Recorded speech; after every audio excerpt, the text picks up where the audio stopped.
Armenia और Azerbaijan conflict. Armenia और Azerbaijan विवाद क्या है और भारत किस तरह से इन दोनों देशों के बीच अपने आप को टिका सकेगा, और अज़रबैजान का साथ इसराइल क्यों दे रहा है और आर्मेनिया का साथ ईरान क्यों दे रहा है, और क्या है पूरा मसला, और रूस कहाँ खड़ा है, अमेरिका कहाँ खड़ा है, और उसके पड़ोसी देश कहाँ खड़े हैं, और भारत कहाँ खड़ा है। इन दो देशों के विवाद के बीच एक लगातार ये विवाद रुकने का नाम नहीं ले रहा है, वो बढ़ता जा रहा है। सारी बातें हम करने वाले हैं इस वीडियो में, ठीक है। तो वीडियो में अंत तक बने रहिएगा, ठीक है।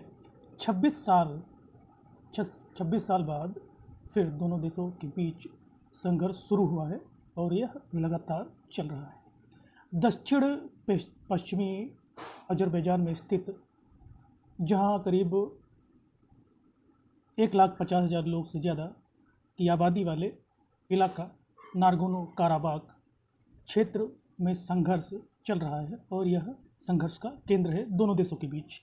यह एक पहाड़ी और जंगली क्षेत्र है जिसका कुल विस्तार 4,400 वर्ग किलोमीटर है।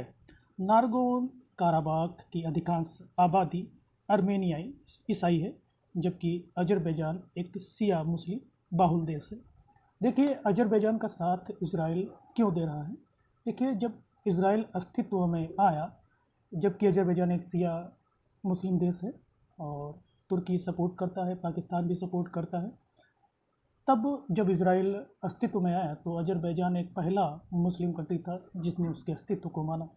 और इजराइल और अज़रबैजान के बीच बहुत ही घनिष्ठ मित्रता है, और इस कॉन्फ्लिक्ट में, इस अज़रबैजान आर्मेनिया वार में इजराइल बड़ी मात्रा में हथियार अज़रबैजान को भेज रहा है आर्मेनिया के खिलाफ, ठीक है। अब आगे बढ़ते हैं। 1921 में जब अज़रबैजान आर्मेनिया सोवियत गणराज्य बने तो मॉस्को ने, जो रूस की राजधानी है, अज़रबैजान को स्वायत्तता के साथ नागोर्नो काराबाख का अधिकार दिया था। सोवियत सत्ता के पतन के समय 1988 में जब सोवियत सत्ता का पतन हुआ, तो सोवियत संघ का विभाजन हुआ, तो नेशनल असेंबली ने इस क्षेत्र की स्वायत्तता को भंग करते हुए आर्मेनिया में शामिल होने के लिए मतदान किया, लेकिन शामिल नहीं हुआ आर्मेनिया। 1991 में सोवियत संघ के पतन के बाद जब आर्मेनिया और अज़रबैजान स्वतंत्र देश बने तो नागोर्नो काराबाख क्षेत्र को लेकर हुई झड़प एक भीषण युद्ध में तब्दील हुई। यह युद्ध 1994 तक चला और दोनों पक्ष युद्ध विराम के लिए सहमत हुए, लेकिन कोई शांति संधि दोनों देशों के बीच नहीं हुई। फिर अप्रैल 2016 में इस क्षेत्र में हिंसक संघर्ष हुआ जो काफ़ी तेज़ी से हुआ, जिसे 4 डे वार भी कहते हैं, ठीक है। अगर आप सर्च करना चाहें गूगल पे 4 डे वार तो आपको मिल जाएगा, ठीक है। और अब करंट की बात करें तो 2020 में इन देशों के बीच करीब जुलाई से ही झड़प चल रही है, लेकिन अगर खबरों की बात करें तो हमें ये अभी 1-2 हफ्तों में पता चला है कि आर्मेनिया और अज़रबैजान के बीच बहुत भीषण हिंसक चल रही है। और भारत के कई लोग जो जानते भी नहीं होंगे कि आर्मेनिया अज़रबैजान भी देश हैं, लेकिन वो अब जान गए हैं कि अज़रबैजान आर्मेनिया भी दुनिया में एग्जिट करते हैं, ठीक है। इसके बाद बात करते हैं, अज़रबैजान प्रतिदिन लगभग 8 लाख बैरल तेल का उत्पादन करता है। यह उत्पादन जो करता है यह यूरोप और मध्य एशिया के लिए एक महत्वपूर्ण तेल और गैस का निर्यातक है। अज़रबैजान ने काला सागर और कैस्पियन सागर के बीच के काकेसस क्षेत्र से तुर्की और यूरोप तक कई गैस और तेल पाइपलाइनों का निर्माण किया है। दोस्तों, अभी जब रूस और सऊदी अरबिया के बीच जो तेल वाला जो विवाद खड़ा हुआ था, इससे तेल का जो प्राइस था बहुत गिर गया था। उस वजह से अज़रबैजान को काफ़ी नुकसान हुआ और काफ़ी घाटे का सौदा था वह विवाद, जिसकी वजह से वहाँ पे मंदी आ गई और आज भी चल रही है। आर्मेनिया और अज़रबैजान ने युद्ध विराम का ऐलान किया। नागोर्नो काराबाख पर हो रही लड़ाई को लेकर शनिवार को अज़रबैजान और आर्मेनिया के बीच मध्यस्थता में युद्ध विराम के समझौते की घोषणा हुई थी। यह समझौता एक दिन भी ठीक से बरकरार नहीं रखा जा सका। आर्मेनिया पर अज़रबैजान की ओर से दागी गई मिसाइल स्ट्राइक इस संघर्ष को नया मोड़ देती दिख रही हैं।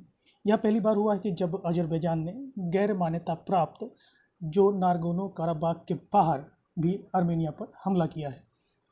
उसने कहा है कि उसने अपनी सीमा के पास तैनात एक मिसाइल लॉन्चर को नष्ट किया है, जिसका टारगेट अजरबैजान का एक मुख्य शहर हो सकता था। अब क्या होगा जब ऐसी घटना हुई है, मिसाइल स्ट्राइक हुई है आर्मेनिया पर अजरबैजान की तरफ से? एक कंडीशन यह बनकर निकल के आ रही है, अजरबैजान के उलट आर्मेनिया रूस के साथ कास्टो यानी कि कलेक्टिव सिक्योरिटी ट्रीटी ऑर्गेनाइजेशन के सदस्य है आर्मेनिया, जो कि नाटो के विपरीत है। इसका मतलब ये रहता है कि आर्मेनिया पर जब हमला होगा तो समझ कर चलिए कि वह रूस पर हमला हुआ। जिस तरह से नाटो सदस्य के किसी भी सदस्य पर हमला होता है तो वह नाटो सदस्यों पर हमला हुआ, ऐसा माना जाता है। ठीक है, बिल्कुल सेम इनका उद्देश्य कैस्टो का यही है।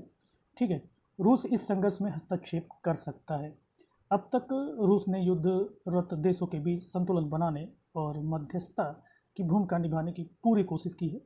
शनिवार को हुए समझौते में दोनों पक्ष कैदियों और शवों की अदला बदली पर सहमत हुए थे, लेकिन यह प्रक्रिया अब तक शुरू नहीं हुई है। तभी मिसाइल स्ट्राइक एक नया मोड़ दे देती है इस विवाद को। आर्मेनिया अजरबैजान का भारत के साथ इतिहास क्या है, इस पर हम बात करें तो मुग़ल बादशाह अकबर ने आर्मेनियाई लोगों को आगरा में बसाया था। अगर कहें तो काफ़ी पुराना संबंध है आर्मेनिया और अजरबैजान के साथ। अगर आप वहाँ पर जाएंगे तो वहाँ पे भारतीय संस्कृत के कुछ मंदिर आपको मिल जाएंगे। ठीक है, आर्मेनिया के लोग अंग्रेज़ों के ज़माने से काफ़ी पहले भारत से व्यापार और रोज़गार करते थे। आर्मेनिया के लोग सूरत, चेन्नई, हैदराबाद, मुंबई और बंगाल के कई शहरों में फैले हुए हैं। आज भी कोलकाता में बहुत सारे आर्मेनियाई लोग रहते हैं। कोलकाता, चेन्नई के अलावा कुछ और भी शहरों में आज भी आर्मेनियाई चर्चों में प्रार्थनाएं की जाती हैं। जब 1991 में सोवियत संघ टूटा तो 15 नए देश बने। इनमें ये दोनों देश आर्मेनिया और अजरबैजान भी शामिल थे। तब भारत ने जल्द ही दोनों देशों की आज़ादी की और नए देश की मान्यता दी। सोवियत संघ का रुतबा जो था उसका उत्तराधिकारी रूस बना। जब से आर्मेनिया बना है वहाँ के 3 राष्ट्रपति भारत का दौरा कर चुके हैं, जबकि हमारे 2 राष्ट्रपति आर्मेनिया का दौरा कर चुके हैं। और अभी तक अजरबैजान से आज तक किसी भी राष्ट्राध्यक्ष का भारत का दौरा नहीं हुआ है और ना ही भारत से कोई वहाँ गया है। आर्मेनिया कश्मीर के मुद्दे पर भारत को बिना शर्त समर्थन देता है और भारत ने जब परमाणु परीक्षण किया था तब उसकी तरफ से कोई भी आलोचना नहीं की गई थी भारत के खिलाफ। भारत की राजनीतिक और सांस्कृतिक रूप से आर्मेनिया के बहुत करीब है और अब आर्थिक रूप से भी। आर्मेनिया भारत का संयुक्त राष्ट्र सुरक्षा परिषद में स्थायी सदस्यता का भी समर्थन करता है। इसके उलट अजरबैजान खुद को इस्लामिक देशों के साथ जोड़ कर देखता है। जब तुर्की खुलकर कश्मीर मामले में पाकिस्तान का समर्थन करता है तो पाकिस्तान भी खुलकर अजरबैजान का समर्थन करता है।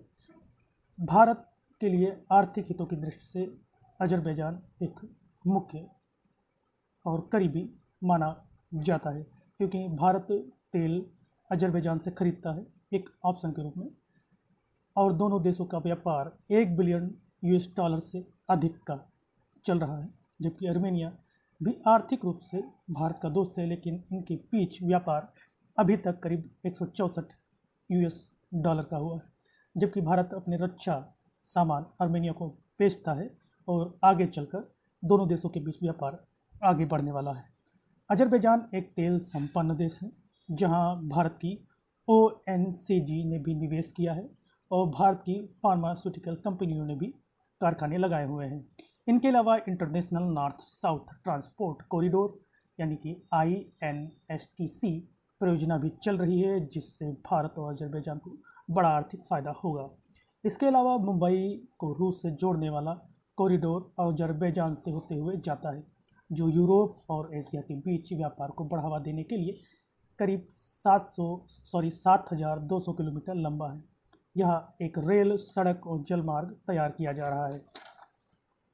रूस साउथ कोकेकस क्षेत्र को काफ़ी संवेदनशील मानता है और संवेदनशील रहता है इस क्षेत्र को लेकर।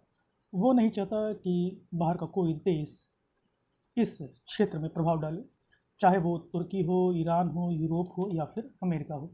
भारत ये समझता है कि साउथ का काकेकस रूस का एक बैकयार्ड है।